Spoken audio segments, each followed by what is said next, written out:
Good morning विद्यार्थी मित्रांनो. शाळा बंद, गुड मॉर्निंग सर. परंतु शिक्षण मात्र सुरू. या आपल्या बृहन्मुंबई महानगरपालिकेच्या शिक्षण विभागाअंतर्गत सुरू असलेल्या उपक्रमामध्ये आजच्या पाठामध्ये मी दिग्विजय सांगळे सर, माझे सहकारी प्रकाश राऊत सर, चौधरी मॅडम, आम्ही आपले स्वागत करतो. विद्यार्थी मित्रांनो, नेहमीप्रमाणे आज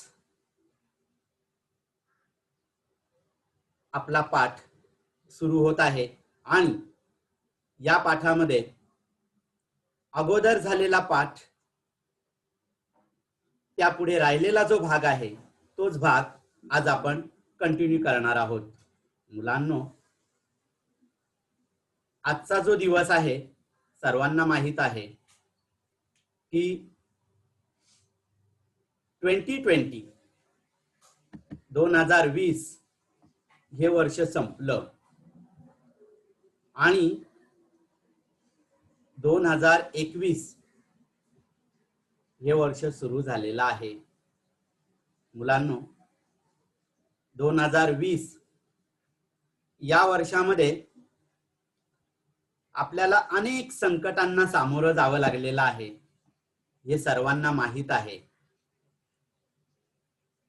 परंतु त्यातही सावरून आज आपण 2021 या नवीन वर्षामध्ये प्रवेश केलेला आहे आणि या 2021 या वर्षामध्ये मी तुम्हा सर्व विद्यार्थ्यांचं, सर्व शिक्षकांचं स्वागत करतो आणि 2021 हे वर्ष सर्व विद्यार्थ्यांना आणि शिक्षकांना खूप चांगलं जावो, भरभराटीचं जावो अशी शुभेच्छा देतो आणि आपल्या पाठाला थँक्यू सर.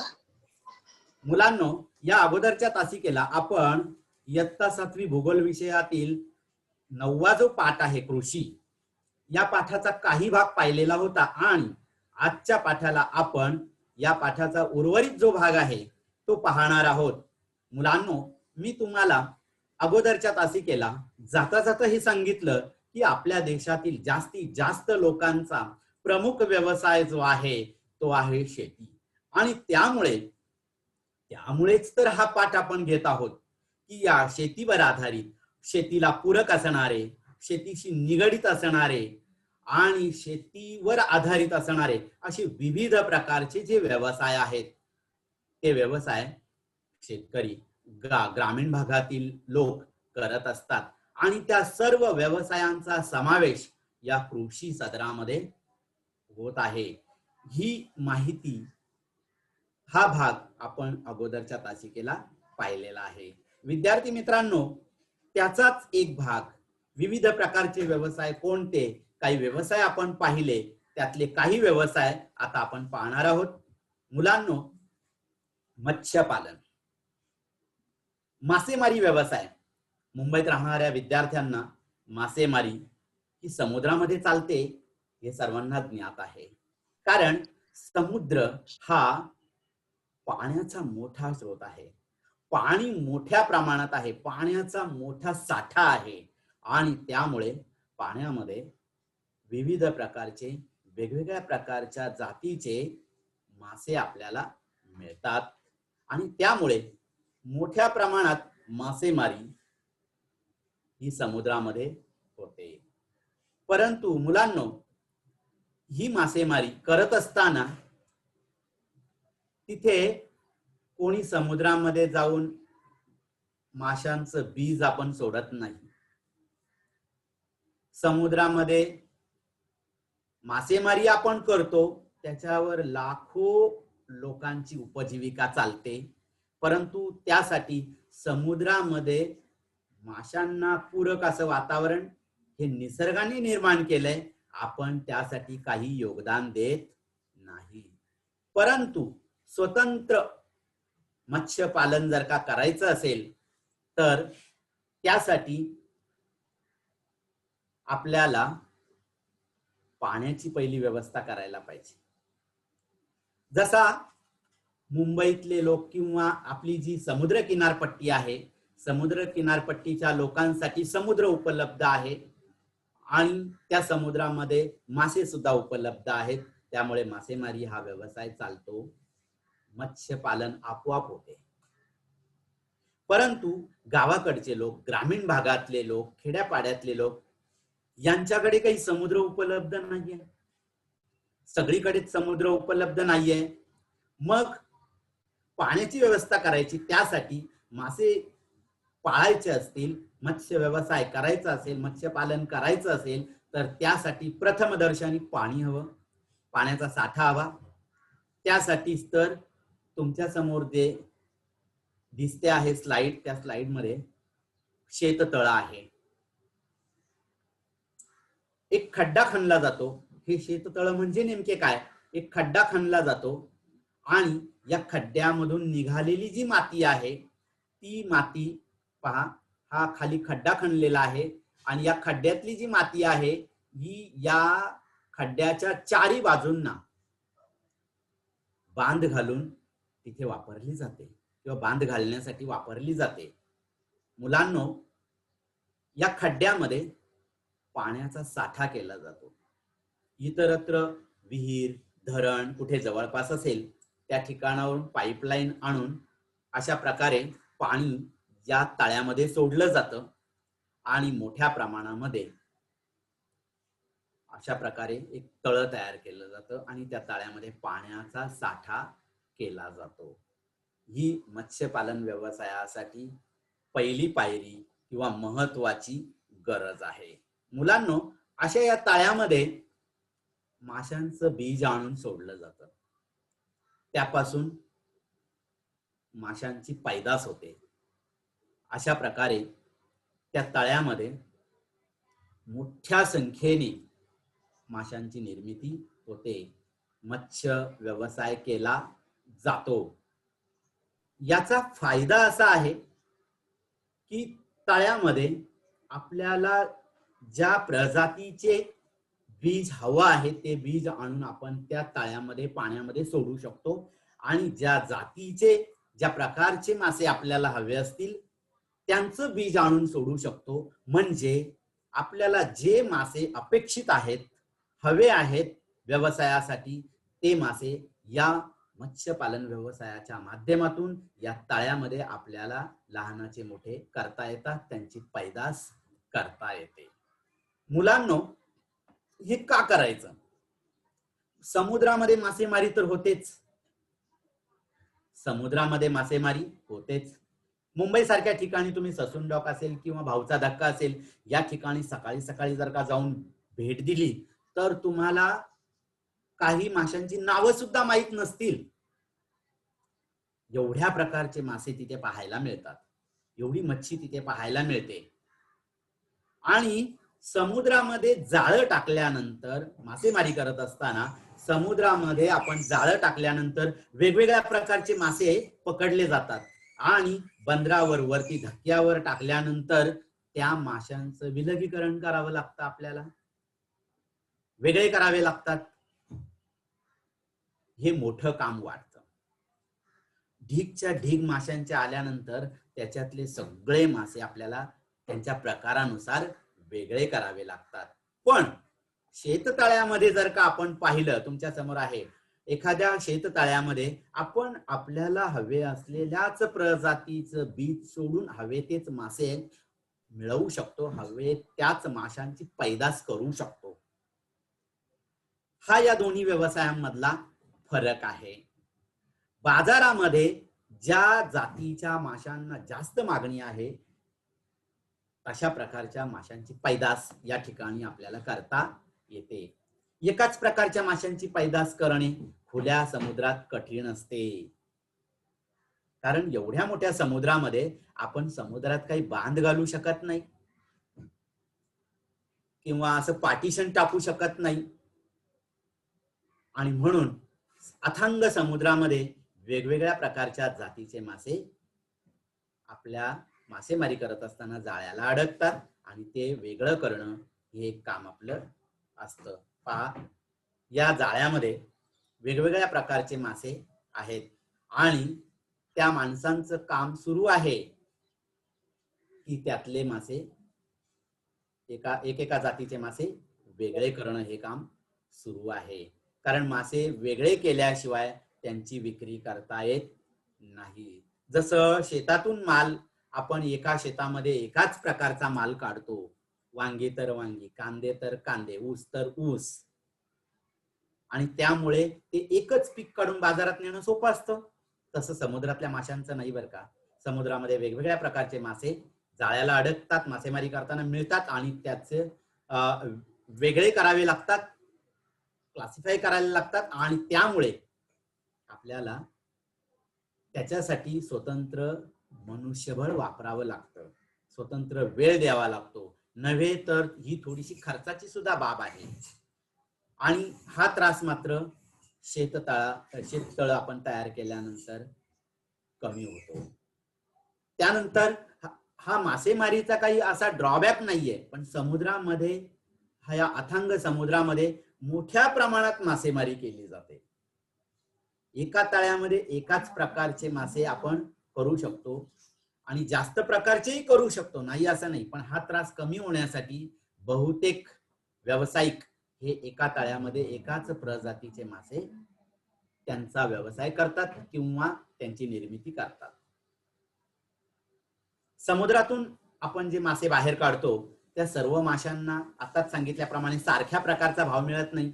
काही मासे स्वस्त आहेत तर काही महाग आहेत, आणि म्हणून आपल्याला ते मासे काय करावे लागतात, वेगळे करावे लागतात. त्यामध्ये वाम, राहू, रावस, कोलंबी, जिताडा, कटला, याच्यामध्ये आणखी काही जाती आहेत. त्यातल्या मी काही ठराविक जाती इथे घेण्याचा प्रयत्न केलाय.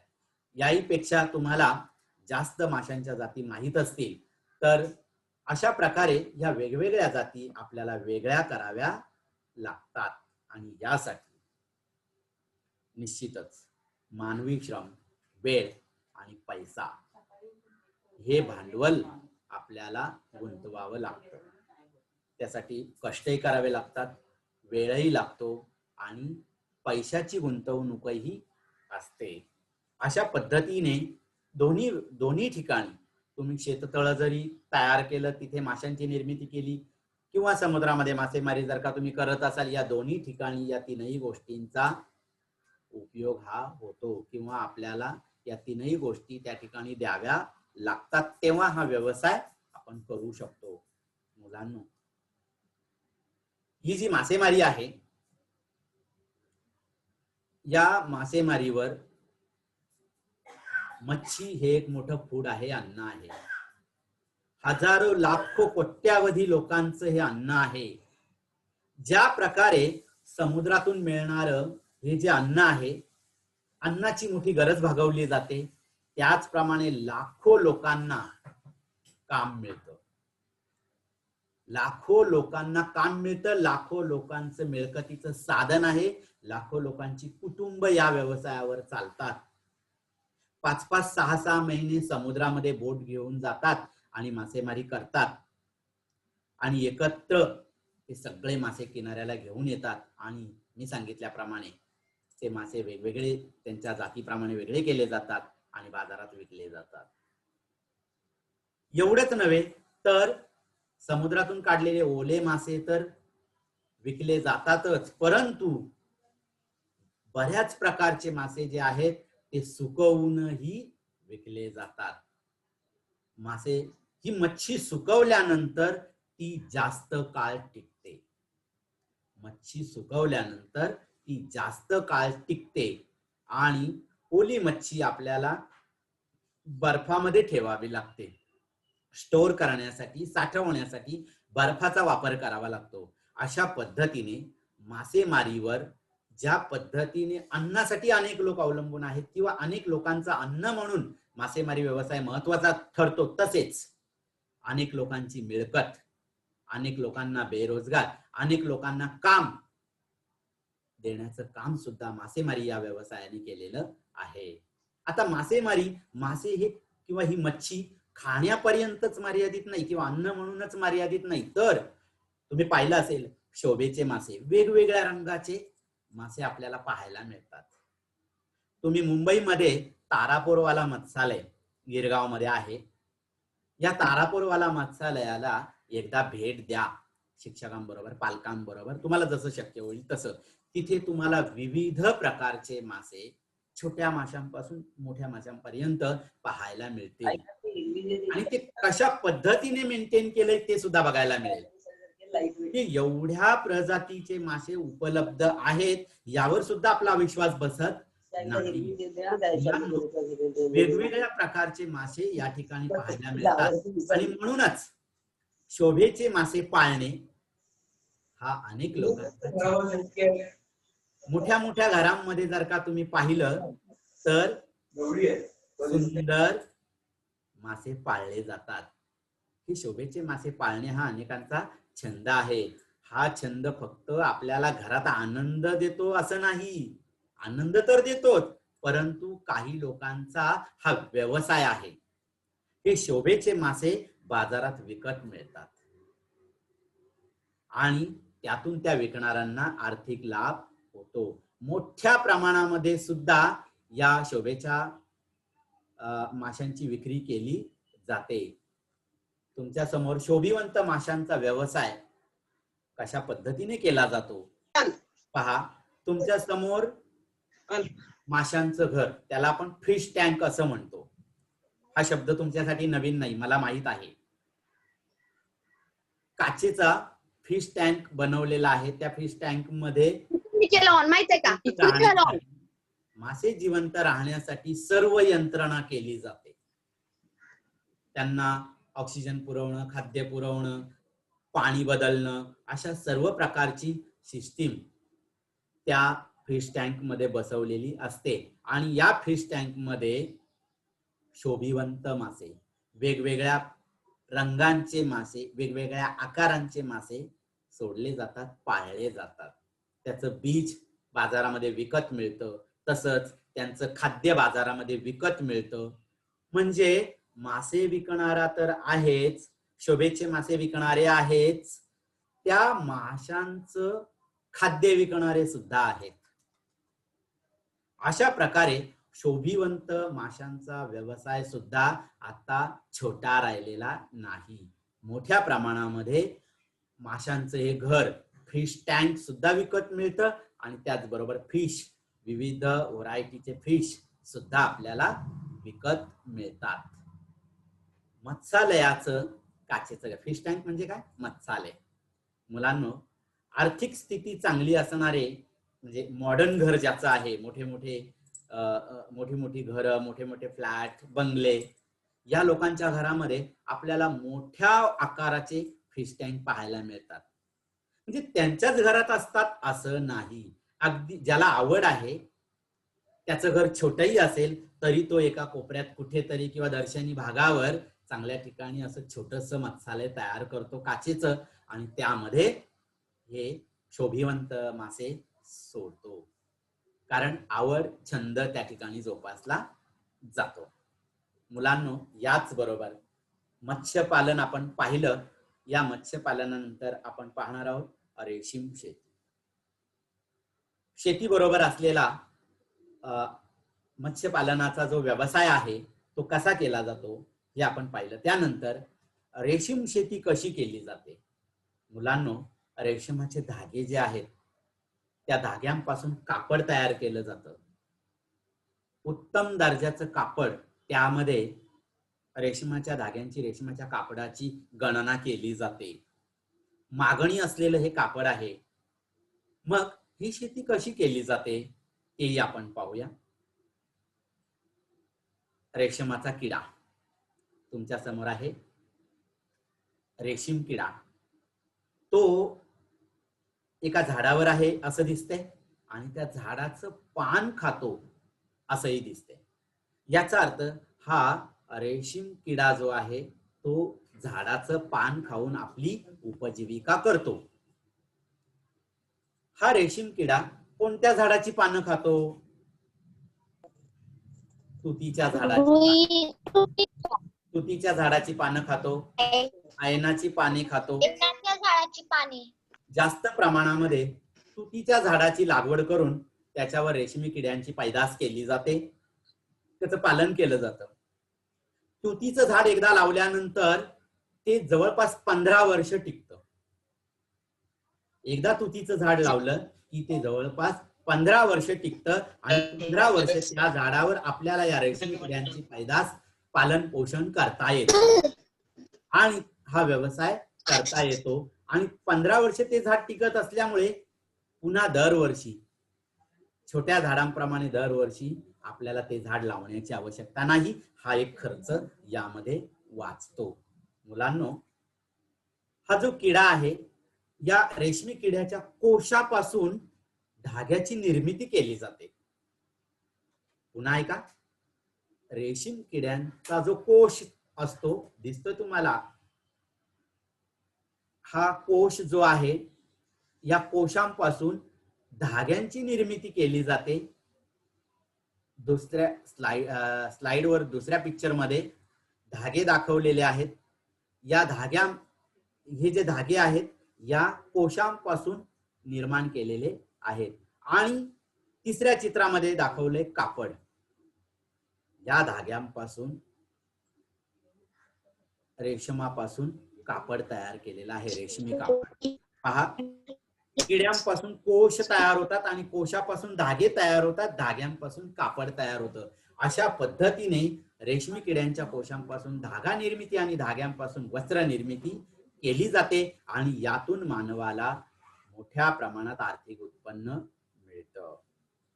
हा उद्योग जे कोणी करतात त्यांना या कापडाला चांगल्या प्रकारे भाव मिळतो. बाजारामध्ये या कापडाला मोठ्या प्रमाणात मागणी आहे. मुलांनो, हा धागा निर्मिती म्हणजे कोश तयार करण्या इथपर्यंतचा जो भाग आहे हा कृषी या सदरामध्ये येतो. मात्र त्या कोशांपासून धागा निर्मिती आणि धाग्यांपासून वस्त्र निर्मिती किंवा वस्तू निर्मिती ही मात्र कृषी या गटात येत नाही, ही औद्योगिक क्षेत्रामध्ये जाते.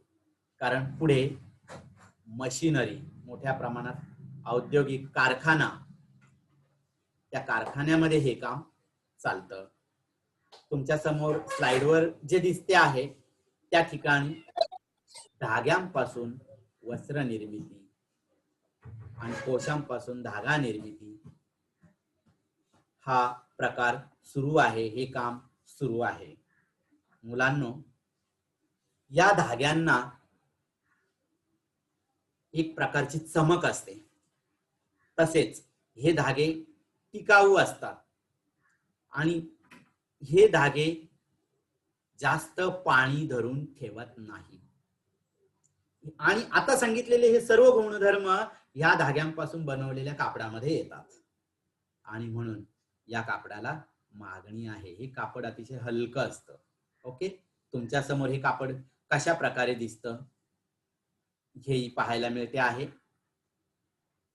या कापडाला आपण वेगवेगळ्या रंगांमध्ये पाहू शकतो. रंगसंगती हा नंतरचा भाग आहे, लक्षात ठेवा. यानंतर रेशीम व्यवसाय झाल्यानंतर आपण पाहणार आहोत रोपवाटिका व्यवसाय. मुलांनो, ज्या व्यवसायाला आपण छोटं समजतो तो व्यवसाय इतका छोटा नसतो. त्याचं एक उदाहरण म्हणजे रोपवाटिका. काय आहे रोपवाटिका? तुमच्या घरामध्ये, तुमच्या खिडकीमध्ये, तुमच्या दरवाजामध्ये जिथे जागा असेल तिथे तुम्ही कुंडीमध्ये झाडी लावता. काही नाही तरी तुळशी असतेच. तुळशीच्या बाजूला तुमची आणखी काही औषधी वनस्पती असतील, शोभेची झाडं असतील. मग ही जी रोपं आहेत ही कुठे मिळतात? बाजारामध्ये आपण विकत आणतो. आणि बाजारामध्ये जे विकणारे लोक आहेत तेही स्वतः बनवत नाहीत बरं का. तेही काय करतात? विकतच आणतात आणि आपल्याला विकतात. म्हणजे याचा अर्थ हा व्यवसाय मोठ्या प्रमाणात सुरू असतो. त्याची सुद्धा माहिती आपण घेणार आहोत. पहा, या रोपवाटिका ज्या आहेत, स्लाइड मध्ये पहिल्या चित्रामध्ये पहा. या रोपवाटिकांमध्ये या रोपवाटिकांचा व्यवसाय करता करता विशेष बाब म्हणजे याच्यात संशोधन सुद्धा मोठ्या प्रमाणात झालं. मग त्यामध्ये वेगवेगळ्या प्रकारची फुलं असतील, वेगवेगळ्या प्रकारची फळं असतील. ज्या झाडाला काहींना आपण खातो अशीच फळं येतील असं नाही, परंतु ते झाड शोभेचं असतं. बघा, झाडांचं डिमांड, झाडांची मागणी कशामुळे वाढते? एकतर त्या झाडाला सुंदर फुलं, एकतर ते झाड दिसायला खूप छान, किंवा ते झाड औषधी असलं पाहिजे. म्हणजे अशा पद्धतीने आपल्या गरजेनुसार त्या झाडामध्ये गुणधर्म आढळतात आणि म्हणून ते झाड आपण काय करतो? विकत घेतो. त्या झाडाचं रोप आपण काय करतो? विकत घेतो. यामध्ये फुलोत्पादन, सुंदर प्रकारची फुलं आणि त्यांना छान असा सुगंध, अशी रोपं असतात. तसेच औषधी वनस्पती. विद्यार्थी मित्रांनो, पहिल्या स्लाइड मध्ये तुम्हाला दिसतंय वेगवेगळ्या फुलांची झाडं, फुलांची रोपं. तसंच दुसऱ्या स्लाइड मध्ये औषधी वनस्पती आपल्याला दिसतायत. अलीकडच्या काळामध्ये लोक आयुर्वेदाकडे वळलेले पाहायला मिळते आपल्याला. आयुर्वेदिक औषधांचा साइड इफेक्ट नसतो आणि म्हणून बरेच लोक आयुर्वेदिक औषध घेतात. गुण येतो आणि साइड इफेक्ट नसतो आणि म्हणून औषधी वनस्पतींची मागणी ही अलीकडच्या काळामध्ये वाढत चाललेली आहे. त्यामध्ये मला सांगायला वेळ कमी पडेल एवढ्या प्रकारच्या वनस्पती या औषधी गुणधर्म असलेल्या आहेत. त्यामध्ये अगदीच आपल्या घरी असलेली तुळस, सगळ्या औषधी वनस्पतींचं पालन पोषण आपण आपल्या कुंडीमध्ये करू शकत नाही, तेवढी जागा आपल्याकडे उपलब्ध नाही. म्हणून तर जिथे जागा उपलब्ध आहे तिथले लोक काय करतात? या औषधी वनस्पती मोठ्या प्रमाणात उगवतात, मोठ्या प्रमाणात लावतात आणि त्या वनस्पतीचा पाला असेल, फळ असेल, फूल असेल, ज्या वनस्पतीच्या अवयवाची मागणी आहे ते अवयव ते काय करतात? उपलब्ध करून देतात, बाजारपेठेमध्ये विकतात. औषध निर्माण करणाऱ्या लोकांना ते विकतात. अशा पद्धतीने औषध निर्मिती हा मोठा व्यवसाय झाला आहे. बाजारामध्ये तुम्ही पाहिलं तर आवळा आहे, अतिशय औषधी. कडुलिंब आपण ज्याला म्हणतो, खायला कडू आहे परंतु अतिशय औषधी आहे. त्या लिंबाच्या सालीचाही उपयोग केला जातो, पानांचाही उपयोग केला जातो, त्याची जी फळं येतात त्यांचाही उपयोग केला जातो. अशा पद्धतीने विविध प्रकारचे मसाल्याच्या पदार्थांमध्ये सुद्धा अनेक पदार्थ हे औषधी आहेत. त्यामध्ये दालचिनी असेल, लवंग असेल, हळद असेल, अनेक पदार्थ हे काय आहेत? औषधी आहेत. हे सर्व आपल्याला कोण देतं? वनस्पती. या औषधी वनस्पतींची सुद्धा शेती मोठ्या प्रमाणात केली जाते. मुलांनो, वेगवेगळ्या स्वरूपाच्या उत्पादनामध्ये हे उत्पादन सुद्धा आता मागे राहिलेलं नाही. या प्रकारच्या उत्पादनांना कशाची आवश्यकता आहे? चांगल्या दर्जेदार रोपांची, दर्जेदार कलमांची, दर्जेदार कंद आणि दर्जेदार बियाणं, हे सर्व उपलब्ध करावं लागतं. म्हणजे बाजारात आज हे उपलब्ध आहे. त्यांच्यासाठी लागणारं खत, चांगले गुणधर्म असणारं नैसर्गिक खत सुद्धा उपलब्ध आहे. जसं गांडूळ खत, अशी खतं सुद्धा उपलब्ध आहेत, जेणेकरून ही रोप, कलम किंवा कंद या चांगल्या प्रकारे आपल्याला उत्पन्न देऊ शकतील.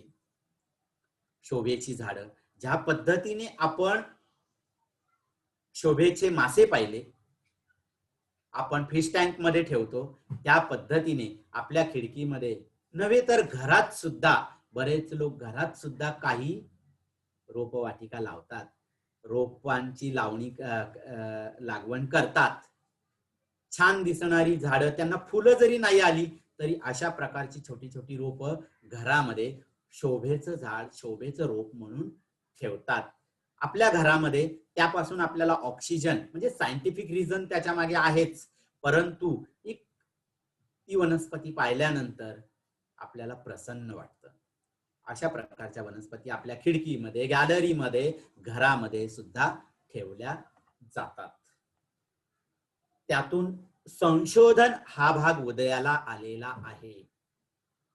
मी अगोदरच्या तासाला ज्या पद्धतीने सांगितलं की एक गाय जवळजवळ 50 लिटर पर्यंत दूध देते, त्याच पद्धतीने मुलांनो पूर्वी 10-10, 12-12 वर्ष ज्या झाडाला फळ यायला लागत होते, आता त्या झाडाला 5 वर्षांमध्ये फळ येतं, वर्षामध्ये फळ येतं, 6 महिन्यात फळ येतं. ही या वनस्पतीमध्ये केलेली प्रगती, या वनस्पतीमध्ये केलेलं संशोधन. पूर्वी आंबे तोडण्यासाठी माणसं शोधावी लागायची, झाडावर चढायला लागायचं. आता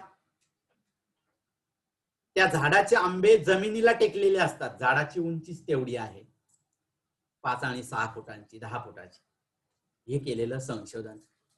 कलम, ज्या झाडांना छोटे आंबे येत होते, आता मोठे आंबे, सगळी छोटी फळं, मोठी फळं, संकरित बियाणं, हे सगळं उपलब्ध झाले. त्याच पद्धतीने रोपवाटिका व्यवसायामध्ये सुद्धा वेगवेगळ्या प्रकारचं बियाणं तयार केलेलं आहे. विविध प्रकारची रंगसंगती असणारी फुलं ज्या झाडाला येतील अशा प्रकारची रोपं तयार केली जातात, शोभेची झाडं तयार केली जातात आणि यातून हा रोपवाटिका व्यवसाय मोठा झालेला आहे. मुंबईमध्ये सुद्धा अनेक ठिकाणी अशा प्रकारे रोपवाटिका हा व्यवसाय केला जातो. वेगवेगळ्या प्रकारची रोपं आपल्याला तिथे मिळतात. अगदी दुर्मिळ वनस्पतींची रोपं सुद्धा तिथे मिळतात, ज्या वनस्पतींची नावं सुद्धा आपल्याला माहित नसतात, ती सुद्धा तिथे लावलेली असतात. अशा प्रकारच्या रोपवाटिका आपल्या शहरांमध्ये सुद्धा अनेक ठिकाणी आहेत. आपल्या बृहन्मुंबई महानगरपालिकेच्या जिजामाता उद्यानामध्ये जर का तुम्ही गेलात, बायकाळ्याला राणीचा बाग ज्याला म्हणतात, त्या ठिकाणी सुद्धा तुम्हाला अशा प्रकारची वेगवेगळ्या स्वरूपाची रोपं, झाडं, रोपवाटिका पाहायला मिळतील. वर्षातून एकदा त्या ठिकाणी प्रदर्शन सुद्धा असतं, त्या प्रदर्शनाला तुम्ही नक्की भेट द्या. मुलांनो, या व्यवसायामधून मी सुरुवातीलाच सांगितलं, व्यवसाय छोटा, परंतु या व्यवसायामध्ये मिळणारा फायदा मात्र मोठा आहे, आर्थिक उत्पन्न मोठं आहे. मुलांनो, त्यानंतर आपण पाहणार आहोत हरितगृहातील शेती. शेतामध्ये, जमिनीमध्ये शेत लावल्यानंतर काही पिकं अशी आहेत की त्यांना जास्त ऊन सहन होत नाही, जास्त वारा सहन होत नाही. मग ही शेती करण्यामध्ये काही बंधनं येतात. या शेतीला जे हवं, त्या पिकाला जे हवं ते उपलब्ध करून देण्यासाठी या हरितगृहांची निर्मिती केलेली आहे.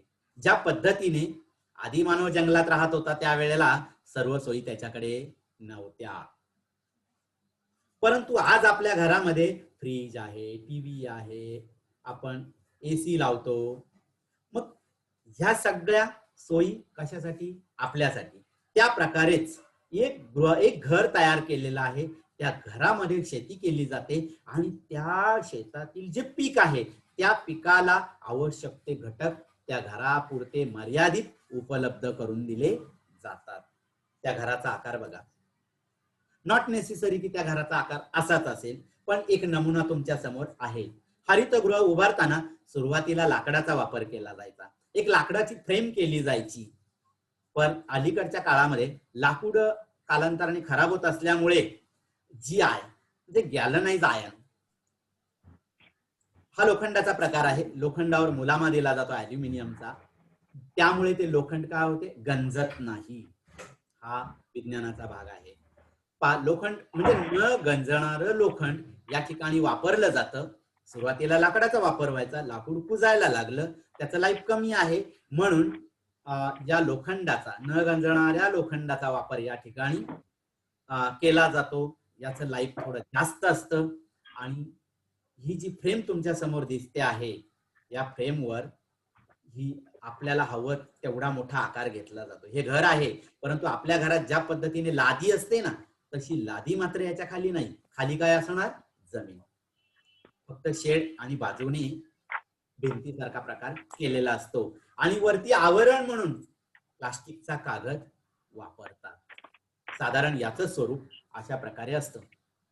चित्रात जरी तुम्हाला मी लाकडाचं मॉडेल दाखवलेलं आहे, अशाच प्रकारे हे GI लोखंडापासून किंवा न गंजणाऱ्या गॅल्व्हनाइजचा थर असलेल्या लोखंडापासून किंवा त्या पाईप पासून हा सांगाडा तयार केला जातो या घराचा आणि त्यावर प्लास्टिकचा कागद लावला जातो. हे सर्व कशासाठी, एवढा खर्च कशासाठी? या घरामध्ये बघा, सुरुवातीलाच सांगितलं मी, या घरामध्ये आपल्याला जी पिकं घ्यायची आहेत त्या पिकांसाठी या घराचा काय फायदा होतो पहा. सूर्यप्रकाश मर्यादित किंवा आवश्यक त्या प्रमाणामध्ये मिळतो. तापमान नियंत्रित केलं जातं, काही पिकांना जास्त उष्णता सहन होत नाही. कार्बन डायऑक्साईडचं प्रमाण मेंटेन केलं जातं, त्या ठिकाणची आर्द्रता ह्युमिडिटी सुद्धा त्या ठिकाणी काय केली जाते, मेंटेन केली जाते. वायू विजन, व्हेंटिलेशन हे सुद्धा काय केलं जातं, मेंटेन केलं जातं. मुलांनो, या हरितगृहामध्ये हे जे घटक आहेत हे त्या पिकाला जेवढी आवश्यकता आहे तेवढे पुरवले जातात किंवा नियंत्रित स्वरूपामध्ये पुरवले जातात आणि त्यामुळे त्या घराच्या आतील भागामध्ये तुम्हाला अशा प्रकारचं पीक आलेलं दिसेल. पहा, या फुलांना जर जास्त सूर्यप्रकाश मिळाला, जास्त ऊन मिळालं तर ती कोमेजतात, सुकतात, झाडाची पानंही सुकतात आणि म्हणून अशा प्रकारचं नाजूक पीक जर का आपल्याला घ्यायचं असेल, परंतु जास्त आर्थिक फायदा करून देणारं पीक असल्यामुळे अशा प्रकारची शेती लोक करतात. भले खर्चिक असेल परंतु एवढा खर्च करूनही त्यामध्ये अशा प्रकारची पिकं घेतली जातात. मुलांनो, हा एक नमुना आहे पहा. हरितगृह या ठिकाणी तयार केलेली आहेत आणि त्या हरितगृहामध्ये पहा हे पीक घेतलेलं दिसतंय तुम्हाला. जास्त आर्थिक फायदा मिळवून देणाऱ्या नगदी पिकांचं उत्पन्न घेण्यासाठी या हरितगृहाचा वापर केला जातो किंवा अशा प्रकारची शेती करण्यासाठी या हरितगृहाचा उपयोग केला जातो. अशा प्रकारे छोट्या आणि मोठ्या, साधारण मोठ्या आकाराचीच घरं ही निर्माण केली जातात. यामध्ये प्रामुख्याने लिली, जरबेरा अशा जास्त आर्थिक फायदा देणाऱ्या फुलांच्या शेतीचा वापर केला जातो किंवा ही शेती केली जाते. व्यापारी तत्वावर हरितगृहांचा वापर मोठ्या प्रमाणात केला जातो. पहा, तुमच्या समोर लिली, जरबेरा ही फुलं दाखवलीत पहा. तर अशा प्रकारची फुलं यांना बाजारामध्ये मोठ्या प्रमाणात मागणी आहे आणि या फुलांना योग्य नैसर्गिक घटक प्रमाणामध्ये उपलब्ध करून देण्यासाठी या हरितगृहांचा उपयोग होतो. थोडासा व्यवसाय आपण पाहूया. अशा पद्धतीने आपण हरितगृह सुद्धा पाहिलं. आतापर्यंत आपण मत्स्य व्यवसाय, हरितगृह, रोपवाटिका हे कृषी सदरामध्ये येणारे जे व्यवसाय आहेत हे व्यवसाय पाहिलेले आहेत. तुम्हाला स्लाइडवर 4 चित्र पाहायला मिळत आहेत. 1 2 3 4 आणि ABCD हे त्या चित्रांसाठीचे ऑप्शन. मला तुम्ही उत्तर सांगायची आहेत. 1 नंबरचं जे चित्र आहे, Fish tank. Fish tank. Very good, very good, very good. Second number, हरितगृह. हरितगृह, व्हेरी गुड, हरितगृह. 3 नंबर, शेततळ. 4 नंबर, रोपवाटिका. रोपवाटिका. Very good. हा एक छोटासा व्यवसाय मी घेतलेला आहे. तुम्ही हा पाठ सविस्तर वाचायचा आहे. शिकवलेला भाग अगोदरच्या तासिकेला आणि आताच्या तासिकेला शिकवलेला जो भाग आहे हा सलग तुम्ही वाचा. तुम्हाला अधिक काही गोष्टी ज्या आता समजल्या नसतील, सहज कानावरून गेल्या असतील, त्या अधिक डिटेलमध्ये कळतील. त्यासाठी वाचा. Thank you so much. सर्व विद्यार्थ्यांना धन्यवाद आणि पुन्हा एकदा नवीन वर्षाच्या तुम्हाला शुभेच्छा. आणि आजचा पाठ या ठिकाणी मी थांबवतो.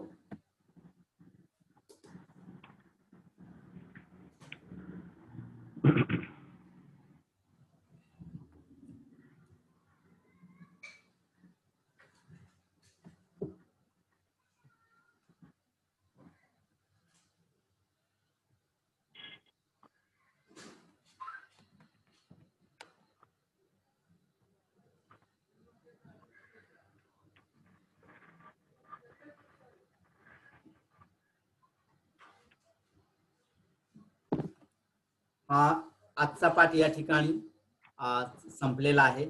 सर्वांना thank you. Thank you sir. Thank you. Thank you.